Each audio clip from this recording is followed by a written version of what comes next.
नमस्कार, मैं विष्णु शर्मा आप सभी का आपके ही अपने चैनल विष्णु एडीपी में हार्दिक स्वागत करता हूं।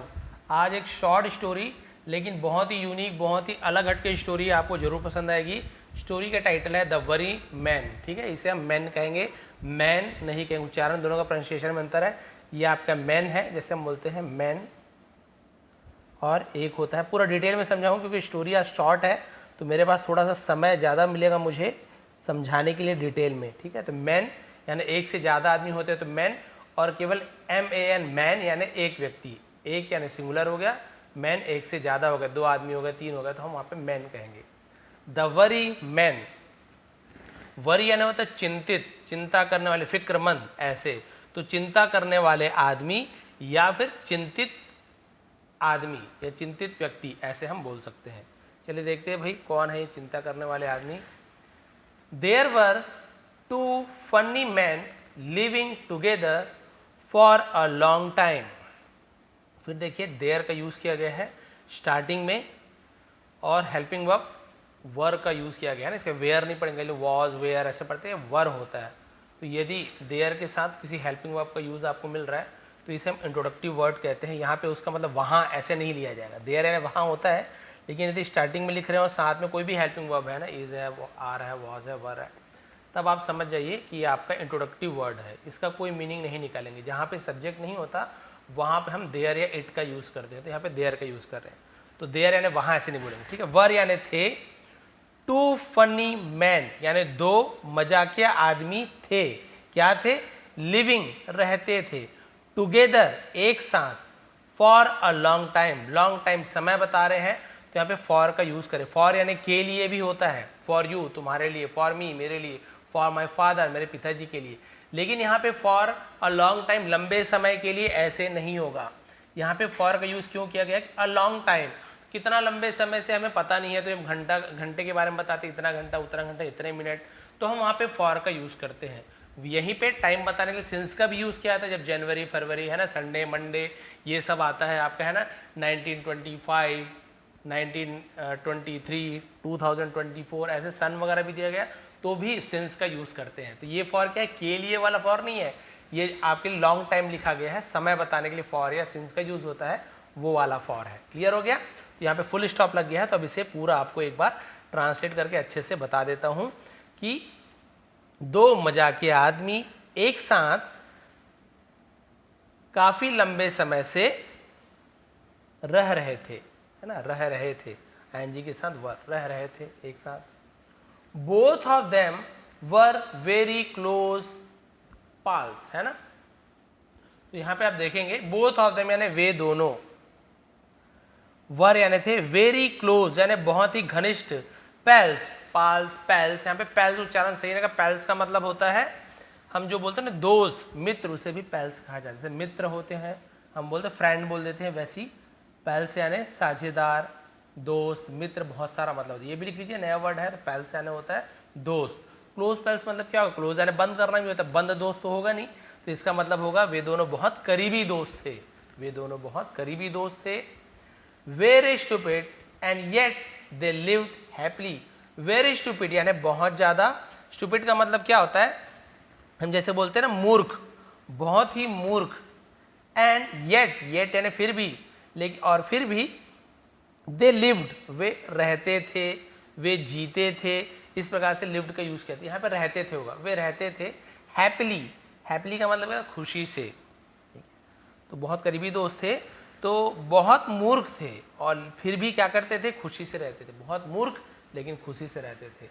समझ आ रहा है स्टोरी आपको? मूर्ख तो थे लेकिन दोनों खुशी से रहते थे। Some things that annoys other people in that they worry even for very minor issues.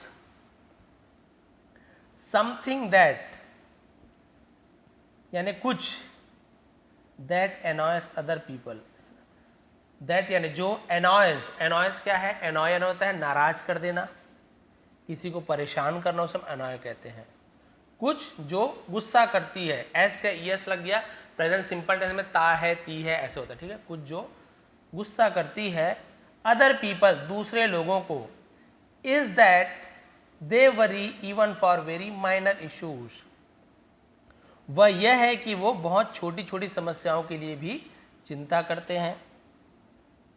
ये कई बार क्या होता है, something that an annoys other people, यानी कुछ ऐसे चीज़ें हैं जो दूसरे लोगों को क्या करती है, परेशान करती है, नाराज करती है, वो भी छोटे छोटे समस्याओं के लिए चिंता करते हैं, उसे माइनर इश्यूज कहते हैं। जानते हैं इंसान जो है, लोग वो छोटी सी बात के लिए फीस पटाना है, आज क्या खाना मिलेगा, सब्जी मिल रहा है कि नहीं मिल रहा है, तबीयत कैसी है, छोटी छोटी बात के लिए भी वो लोग बहुत ज़्यादा परेशान होते हैं। एनॉयस लिखा हुआ है, ठीक है, लेकिन ये लोग उनको कोई परेशानी नहीं थी। लेकिन हुआ क्या, वन डे, एक दिन, they saw a sign board, उन्होंने देखा, सी सॉ सीन, ऐसे थर्ड फॉर्म में देखिए, see first form, saw second, seen third form. तो हम सब्जेक्ट के बाद वर्ब का सेकंड फॉर्म का यूज कर रहे हैं, तो ये आपका पास्ट सिंपल टेंस होता है, गया, खाया, पिया, ऐसे यूज करते हैं। दे सॉ, उन्होंने देखा, अ साइन बोर्ड, यानी एक साइन बोर्ड मतलब क्या होता है, जहाँ पे कुछ लिखा होता है, संकेत चिन्ह वाला है ना, साइन बोर्ड रहता है, वहाँ पे कुछ लिखा होता है, साइन बोर्ड कहते हैं। विथ दीज वर्ड्स, विथ यानी साथ में, किसके साथ, दीज यानी इन वर्ड्स, इन शब्दों के साथ। तो एक साइन बोर्ड देखा जिनमें ये सब शब्द लिखे हुए थे, कौन से शब्द से, देखिए बहुत सारे वर्ड्स हैं इसलिए दीज का यूज किया गया है। केवल एक वर्ड होता तो हम THIS, दिस वर्ड, एक शब्द है ना, तो यह शब्द होता, लेकिन बहुत सारे शब्द हैं तो दीज का यूज किया जाता है। क्लियर हो गया यहाँ तक। तो ये शब्द लिखे थे, उसमें क्या लिखे थे, देखिए, उन्होंने देख लिया। पहले तो बहुत निश्चिंत रहते थे, लेकिन एक दिन उन्होंने ये बोर्ड देख लिया, क्या लिखा हुआ था, if you can do something successfully, if यदि, यू कैन डू आप कर सकते हैं, कैन यानी सकना, डू यानी करना है ना, तो कैन यहाँ पे हेल्पिंग वर्ब है। इफ यू कैन डू, यदि आप कर सकते हो, समथिंग सक्सेसफुली, कुछ सफलतापूर्वक, there is no reason to worry about doing it, है ना, देयर, अब यहाँ पर भी वहाँ ऐसे यूज नहीं होगा, ये भी आपका, क्योंकि हेल्पिंग वर्ब इसका यूज हुआ है, हेल्पिंग वर्ब, तो ये भी आपका सब्जेक्ट के रूप में यूज किया, इंट्रोडक्टिव वर्ड है, इज यानी है। No reason to worry about doing it, no reason, कोई भी कारण नहीं है, टू वरी, चिंता करने, अबाउट डूइंग इट, यानी इसे करने का, है ना। तो यदि आप कुछ सफलतापूर्वक कर सकते हैं तो उसे करने में क्या है, करने के बारे में चिंता करने का कोई कारण ही नहीं है। No reason to worry about doing it, यदि आप कर सकते हो तो फिर चिंता करने की क्या बात है, आराम से कीजिए, वो आप कर सकते हो, ये लिखा हुआ। और क्या लिखा हुआ था, if you can not do something, यदि आप कैन नॉट, कैन यानी सकते हो, कैन नॉट नहीं कर सकते हो, डू समथिंग, यदि आप कुछ नहीं कर सकते हो, वरिंग फॉर इट यानी उसके लिए चिंता करना, will not make it happen, will future tense से गागीगे, है ना, नॉट मेक इट हैपन, तो उसके लिए चिंता करने से वो पूरा नहीं होगा, will not make it happen. अब दोनों बात यहाँ पे लिख दिया गया है। पहला तो लिखा गया कि यदि आप कोई चीज़ कर सकते हो, सफलतापूर्वक कर सकते हो, तो उसे करने के बारे में सोचने के, है ना, सोचने की कोई बात ही नहीं है, कोई चिंता करने का कारण ही नहीं है। और यदि आप किसी चीज़ को नहीं कर सकते हो तो उसके लिए चिंता करने से वो पूरा नहीं होगा, कोई मतलब नहीं चिंता करने से, ऐसे लिख दिया गया, एकदम कंफ्यूजिंग, वो दोनों कंफ्यूज हो गए, मतलब चिंता करना है नहीं करना, तो ये समझ गया कि चिंता करने से कोई मतलब ही नहीं है। कर सकते हो तो भी क्या चिंता करना, नहीं कर सकते हो तो वो काम तो होगा ही नहीं, तो भी छोड़ दो, चिंता मत करो। तो इनके मन में ये बात आ गई कि हमें चिंता नहीं करना। इससे पहले वैसे उन्हें कोई फिक्र थी ही नहीं, पहले चिंता करते भी नहीं थे, लेकिन साइन बोर्ड करने के बाद अब और कंफर्म हो गया कि चिंता करना ही नहीं है। लेकिन हुआ क्या, the two man decided not to worry for anything, है ना, द टू मैन, अब दोनों आदमियों ने डिसाइडेड फैसला किया, तो डिसाइड फैसला करना, उसका सेकेंड फॉर्म डिसाइडेड है। नॉट टू वरी यानी चिंता ना करने की, फिक्र ना करने की, उन दोनों ने फैसला लिया। फॉर एनीथिंग, फॉर यानी के लिए, एनीथिंग यानी कुछ भी, तो अब दोनों व्यक्तियों ने किसी भी चीज के लिए चिंता ना करने का निर्णय लिया कि अब हम लोग चिंता करेंगे ही नहीं।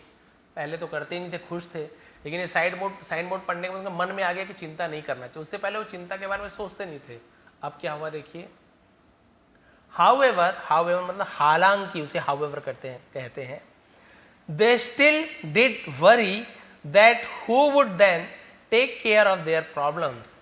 देखिए अब क्या हो गया, थोड़ा सा मिस प्रिंटर ठीक नहीं था, थोड़ा सा, बाकी आपको समझ आ रहा होगा।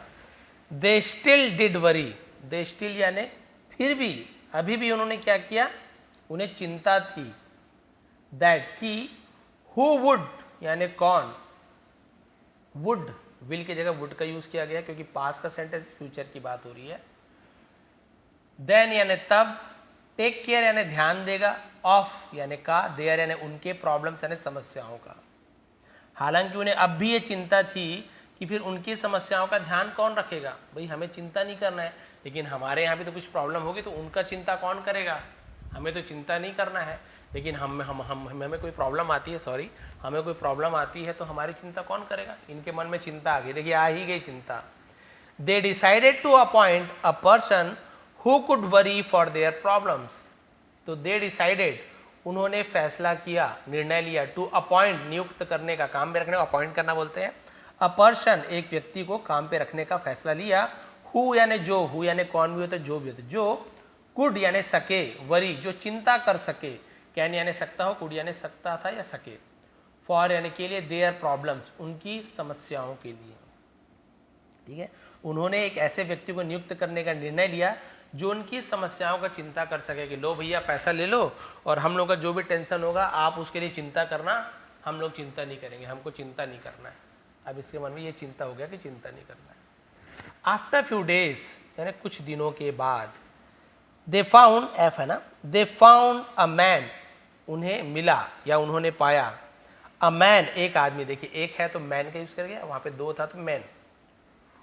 हु सर्वाइव्ड, हु यानी कौन भी होता है, जो भी होता है, जो सर्वाइव्ड यानी जीवित था, सर्वाइव यानी जीवित होना, on temporary jobs, temporary jobs मतलब अस्थायी काम को टेम्पररी जॉब्स कहते हैं।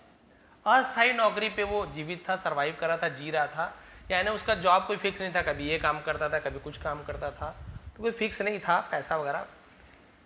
The man asked how much they would like to pay if he worries for them. The man asked है ना, आदमी ने पूछा, आस्क्ड यानी पूछा, हाउ मच यानी कितना, दे वुड लाइक टू पे, वुड लाइक टू है ना, वुड लाइक टू का मतलब करना चाहेंगे, देना चाहेंगे, इस प्रकार से यूज करते हैं ना।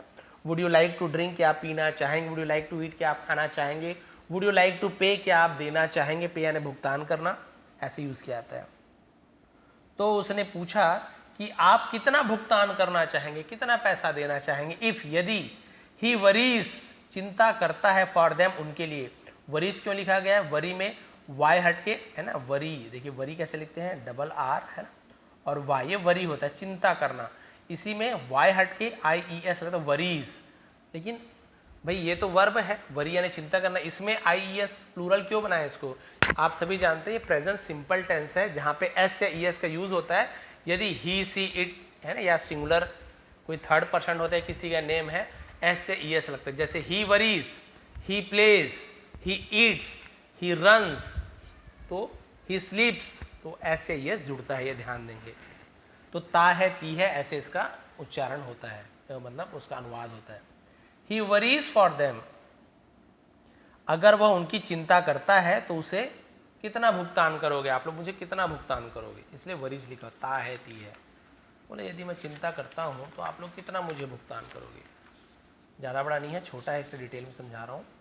The old man discussed and told him, तो द ओल्ड मैन यानी जो बूढ़े व्यक्ति थे दोनों है ना, तो दो है इसलिए मैन लिखा गया है। डिस्कस्ड, डिस्कस यानी चर्चा करना, डिस्कस्ड सेकेंड फॉर्म है, सब्जेक्ट के बाद वर्ब का second form, past simple tense, किया, दिया, खाया, पिया। तो बूढ़ों ने चर्चा की, एंड टोल्ड हिम और उससे कहा, यहां पर भी देखिए टेल का सेकेंड फॉर्म टोल्ड हो गया ना, कहा। दैट, दैट यानी की, दैट यानी वह भी होता है, जो भी होता है, की भी होता है, बहुत सारा होता है।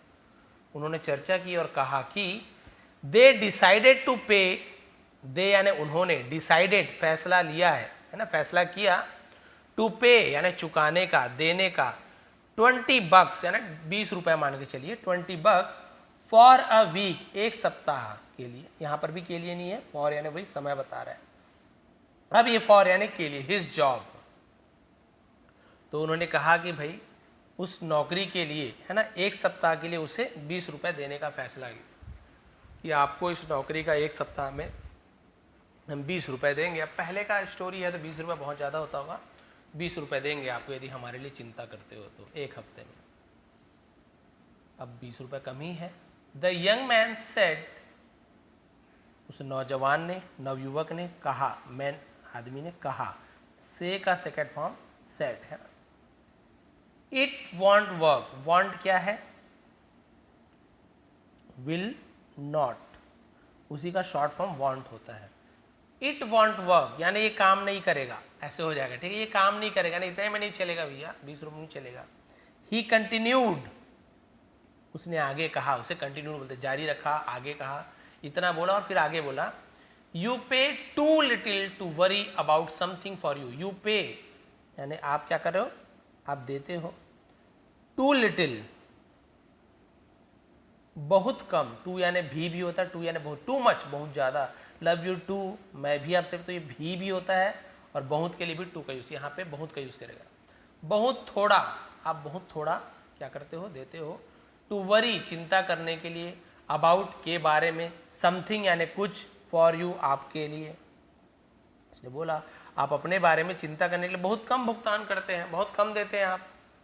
How can I worry, how यानी कैसे, कैन यानी सकता हूँ, आई यानी मैं, वरी यानी चिंता, मैं चिंता कैसे कर सकता हूँ, व्हेन जब, I really, I really worry about the little पे, भाई मैं कैसे आपके लिए चिंता कर सकता हूँ जब मैं खुद, है ना, आई रियली वरी, मैं सचमुच में चिंतित हूँ, अबाउट यानी के बारे में, द लिटिल पे, भाई मैं आपके बारे में कैसे चिंता कर सकता हूँ,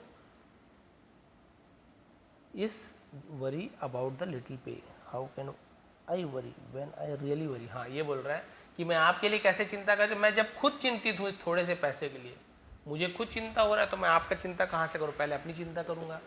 आप मुझे 20 रुपये दे रहे हो, तो 20 रुपये में मुझे खुद चिंता हो रही है कि इतने कम पैसे में मैं आपके लिए चिंता कैसे करूँगा, इस बात की चिंता मुझे हो रही है, तो ये तो बहुत कम पैसा है, बताइए। नहीं मान रहा है, बोल रहा 20 रुपये मैं आपके लिए चिंता नहीं करूँगा। The old man discussed again, अब देखिए एंडिंग आ गया, ज़्यादा बड़ा नहीं, पहले बताया था। तो बूढ़े बुजुर्गों ने डिस्कस्ड, अब समझ गया डिस्कस्ड यानी क्या होता है, चर्चा की, अगेन फिर से चर्चा की, एंड टोल्ड और कहा, दे वर रेडी वे तैयार थे, टू पे भुगतान करने के लिए, चुकाने के लिए, हिम यानी उसे, 150 bucks अ वीक 150 रुपए एक सप्ताह में। अभी 20 रुपए था, 20 का 50 भी नहीं किए, सीधा 150 रुपए में चले गए। बोले कि 20 रुपए नहीं, हम आपको 150 रुपए एक हफ्ते में देंगे हमारे लिए चिंता करने के लिए। अब एंडिंग आ गई स्टोरी, बस इतना ही है। देखिए, द सरप्राइज यंग मैन, है ना, आश्चर्यचकित युवक, नौजवान भी कहते हैं, इट वॉन्ट वर्क अगेन, उसने कहा कि इट यानी ये, वॉन्ट फिर विल नॉट वर्क अगेन, ये फिर से काम नहीं करेगा। पहले बोले 20 रुपए, तो बोला ये फिर से ये काम नहीं करेगा, 20 रुपए में नहीं बात बनेगी।